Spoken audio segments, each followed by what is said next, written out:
Hey guys, back with another SuperCoach video, and round one's over. There were some great games throughout the weekend. I got to go to one of them myself, the Collingwood Bulldogs game on Friday night, and as I don't go for either team, I would have liked to have seen a closer game throughout the four quarters, but that's too late now. It was a pretty good game still, and the Cats winning on Sunday night, that was just icing on the cake to a pretty good round one.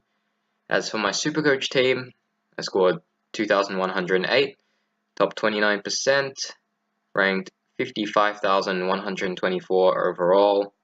So let's head over to the team. Just zoom out a little bit, there we go. So we'll start off in defense. Well, actually, I did change things slightly after the last video. Now I only had 9,200 remaining, and that will be a lot more through the plans that I have for this round of trades. But anyways, moving on to defense, Rory Laird, Taylor Adams and Zach Tuohy I'm all happy with. Rory Laird especially, 42 disposals. Watching that game, he was everywhere, so I'm really happy to see that. Taylor Adams, 117, also really happy. He was all over the place as well. Disposal efficiency could have been slightly better, but I'll take the 117. And Zach Tuohy, he scaled down, I saw that, even though SuperCoach live scoring was really messed up throughout the round. Tuohy scaled down by a lot because he got most of his disposals during junk time. But 102, you'd take that definitely from him. As for the rookie price players, Hampton, Otten, Hibberd, if only I fielded Stewart instead, could have gotten more points. That's why I'm a little disappointed with the 2,108. I'll take it, but it definitely could have been more. But yeah, Hampton, I kind of expected a little more. Wasn't really around the ball as much. Andy Otten had a solid start, but wasn't really a factor throughout the next three quarters. Mitch Hibberd, I didn't watch the game, as I don't know Fox Footy, I'm poor. But anyway, yeah, Hibberd just looked like he didn't get enough of the ball, maybe didn't use it well, but 23, it's just not good enough. But hopefully he does better round two, even though it's against the Cats. And Tom Stewart, 57. I didn't watch that game either, but well, I feel like he could have done better. I don't know. We'll move on to Joel Smith. Unfortunately, he got injured, but people said he did look good before getting injured, and that's just unfortunate. On to the midfield.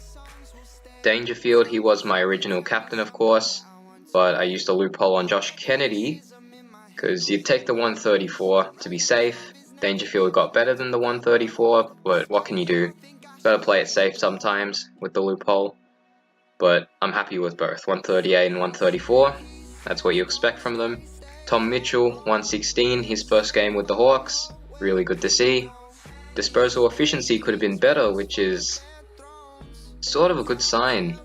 He could go big if he gets better efficiency, but 116, I'll take that. Nat Fife, 108. Solid. Joel Selwood, 106. Could have gotten a little more, but the game was never in doubt for the most part, so he didn't really have to do too much. Pal Pepper, 78, he was unbelievable. Those 2 goals that he scored, just great stuff. And here's the talking point for this round of trades. Patrick Cripps, only a 50, I'll touch on him later. Jake Barrett, 46, not really what I was expecting. Would have liked a little more out of him. Hopefully he does better in round 2 if he gets named. Parfit, 44. I think his disposal efficiency wasn't that great, so hopefully, with Cockatoo being out for I think a month, something around that, hopefully Parfit keeps his spot. Mountford, I'm not too sure about. If he doesn't get named next round, I'll have to see which path I take to deal with that. And Pickett, only a 28, didn't really get involved too much. He had a couple of good plays, but he just really wasn't too much of a factor, and 28's a little disappointing from him. Onto the rucks, Nankervis, 114, that's great stuff. I'll take that from him. And I used a loophole on Stranatica, if that's how you pronounce it, and Goldstein. So taking, of course, Kennedy's 134 to 268. And of course, taking Goldstein's 105 as an emergency. Onto the forward line, Nick Revolt, another talking point here. He will, there's some people that are going to hold him, because there are reports that he will only be out 1 to 2 weeks, but I feel like I still need to trade him. You just never know, especially a 34-year-old with a knee injury. It's very, very risky holding on to him, so I will probably trade him out. Actually, I will. And Dan Butler, 96. That's what you want to see from him. And he looked really good around the ground, playing smart footy. So yeah, that's a good sign. Hopefully he doesn't turn into Menadue 2.0 though. Jack McRae, 92. I'm pretty happy with that, to be honest. After his first half, he wasn't really around the ball too much. He didn't really get that many touches, but throughout the second half, he got a lot more of the ball, and getting up to 92, I'm pretty happy with that. Dialhouse, 85. I would have liked to have seen a little more from him. Roughhead, 73. His first game back. He did his part. He'll probably get more points as the season moves on. Taranto, 44. His first game wasn't that great. He had a few blunders, but hopefully he redeems himself against the Suns. Houston with 72.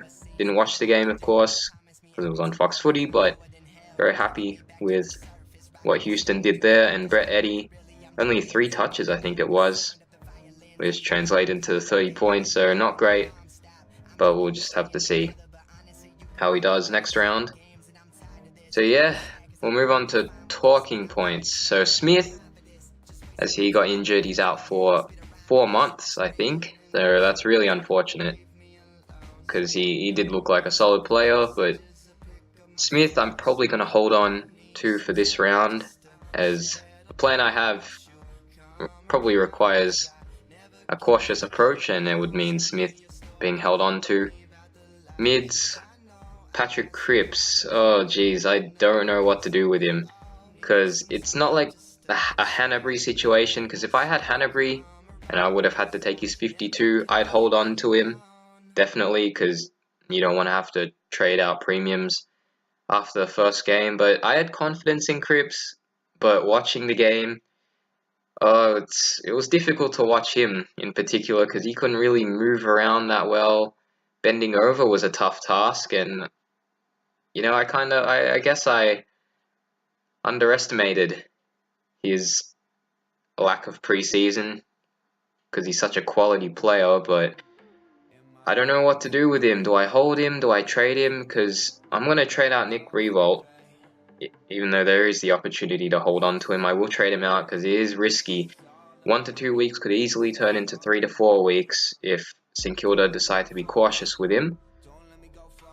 And, well, I can edit this now. So let's give back the captaincy to Dangerfield.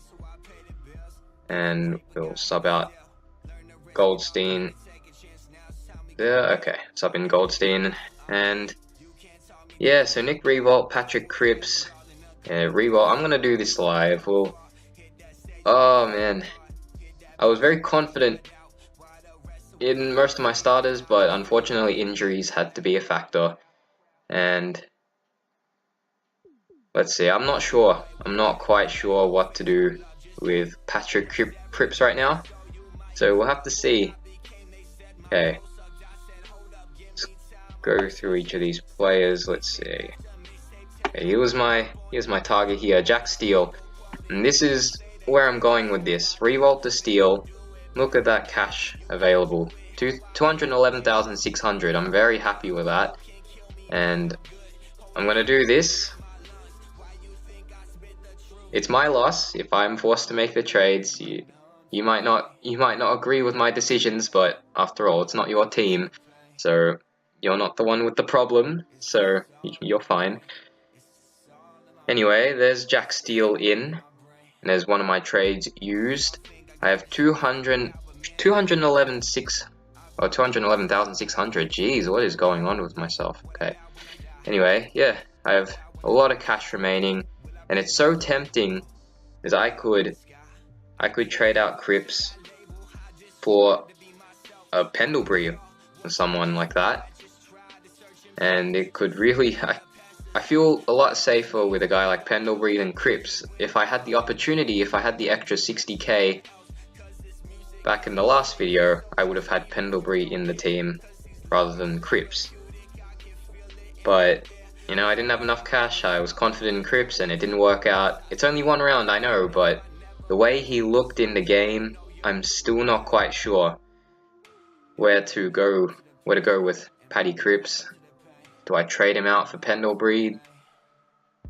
Do I hold and potentially risk another 50, 60, 70 game from him? I don't know. I'm really not sure where to go with this, because I feel like if I trade in Pendlebury, Cripps might be a really good fallen premium as an upgrade target, as I feel like he will definitely get better throughout the season. But I'm just not sure if I want to hold on to him now or trade him out. If you guys have an opinion on that, you let me know. At the moment, I'm leaning towards trading him out for Pendlebury. I have the cash in the bank for it, and I feel a lot safer. And I feel that Cripps will definitely be a good upgrade target, as his price will drop if he continues this. And as his back heals over time, I feel like he'll definitely be back to his best. So I'm not sure how to go about it, but for now, my opinion is I should trade out Cripps for Pendlebury. But if you guys have a different opinion to me, then let me know. So yeah, that's my team, and I will see you guys in the next video.